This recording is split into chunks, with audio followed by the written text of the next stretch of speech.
Metro Manila. Maynila, sa'yo'y hindi mawawala.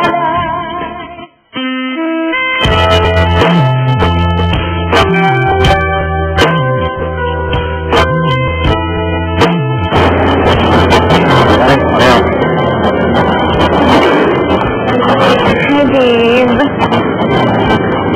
Ba't yun naman, Katie? Hindi mo ba nagustuhan? Oo lang. Okay, means ayaw mo. Bakit ba siya mag-smith ka ng ganyan? Ano na yung sipa mo? Minsan kasi ako ng cousin ko eh.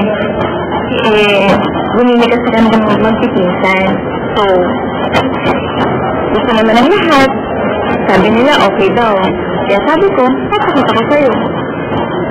Sabi ng ibang tao, okay. Eh, sa'yo ba? Okay ba sa'yo yung ganyan?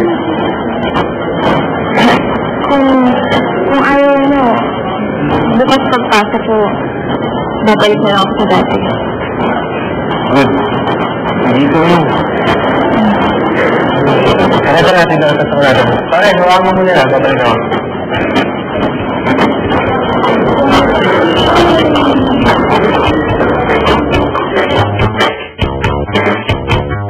Oh, ang daming nag-text sa mga boys, tinata mga number mo. Ibigay mo na kasi. Hindi niya bibigay yan. Loyal siya yun sa boyfriend niya. Max na, you're much too young para mag-commit sa mga ganyang relasyon. Enjoy mo naman yung pagkabalaga ang pagka-teenager mo.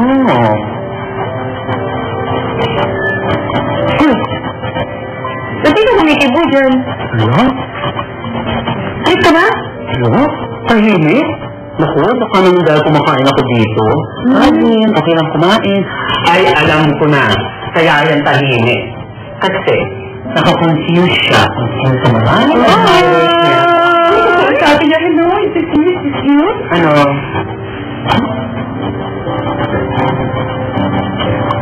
Pabalik na kasi ako bukas. Sa dati kong itsura.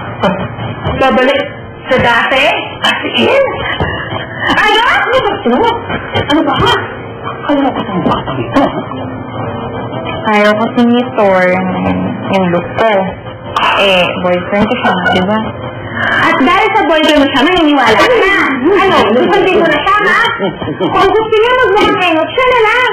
Bakit na kaya masunod ka palagi sa gusto niya?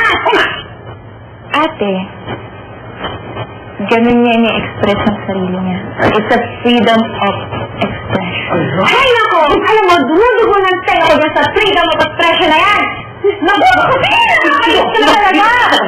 Ay, sorry na pala ka. Okay? Okay, relax. Let me take care of it. Nakasin. Ang freedom of expression, dapat nagagawa niya ng lahat. If he has the right to express himself, you have a right to express yourself too. Yan ba ang naramdaman mo? Kadug-kadug-kadug, sabi ng puso mo. Is that what you want? Dapat paglaban natin ang sarili natin. Expression, panindigan natin. Kapatan natin, paglaban ang panindigan natin. Sugod! Sugod! Sugod! Yes, man. Sugod! Diba? Fine! Ano sinasabi ng puso mo? Alam ko. Eh, babe, may pinadala nga pa ng t-shirt si Dennis na rin ko. Magiging sa'yo bukas na, pare. Marami na akong black suit. Ay, babe, pag nakita mo, may ano pa ang color violet sa kulay niya. Pag nakita mo, sigurado mo gusto mo. Try mo.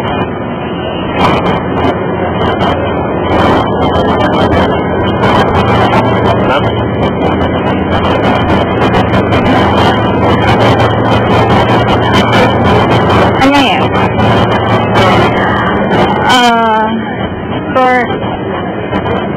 Happy ka ba talaga na pinag-uusapan at pinagtatawanan ng ibang tao? Kasi ako, hindi eh. Ayoko na ng ganitong get up. Ayoko na rin maging kakaiba sa lahat. Gusto ko na maging normal.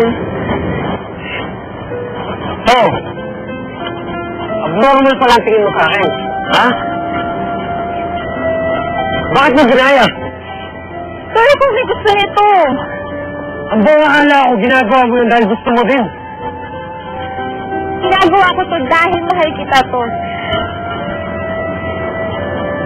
Mas natata sana ako kung sinabi mo ko, Tol.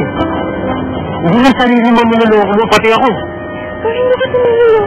Alam mo, kung hindi ka naman masama kasama, more mo na katulad ko, hindi mo na kailangan pinitin sarili mo.